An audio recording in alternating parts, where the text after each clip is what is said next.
नाशिकमध्ये वडेट्टीवारांनी केलेल्या वक्तव्याचे पडसाद उमटले आहेत। अशोक स्तंभ ते जिल्हाधिकारी या कार्यालयादरम्यान आंदोलन करण्यात आलेले आहे।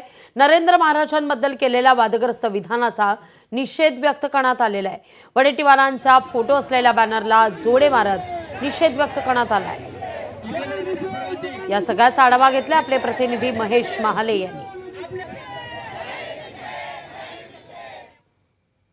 नरेंद्राचार्य यांच्या विरोधात अपमानास्पद वक्तव्य वापरल्या प्रकरणी काँग्रेसचे नेते विजय वडेट्टीवार यांच्या विरोधात खरं तर जगद्गुरू नरेंद्राचार्य यांच्या ज्या भक्तांनी ते आंदोलन सुरू केलेलं आहे, या ठिकाणी जर बघितलं तर नाशिकच्या जिल्हाधिकारी कार्यालयासमोर विजय वडेट्टीवार यांच्या प्रतिमेला जोडे मारो आंदोलन करण्यात तुम्ही खरं तर विजय वडेट्टीवार यांच्या प्रतिमेला जोडे मारो आंदोलन करताय, काय नेमक्या भावना आहे?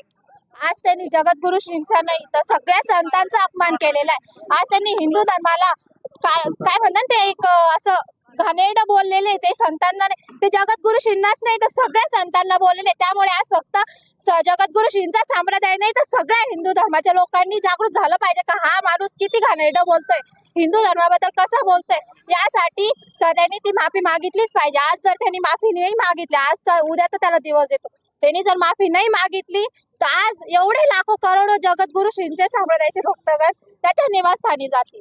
काय मागणी असेल तुमची? त्यांनी जाहीर माफी मागावी।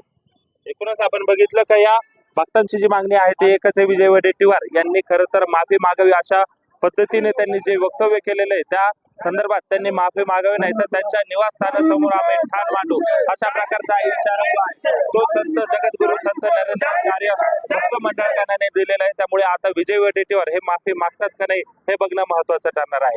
महेश महाले, लोकशाही मराठी। लोकशाही मराठी ऐका, पहा, जागरूक रहा।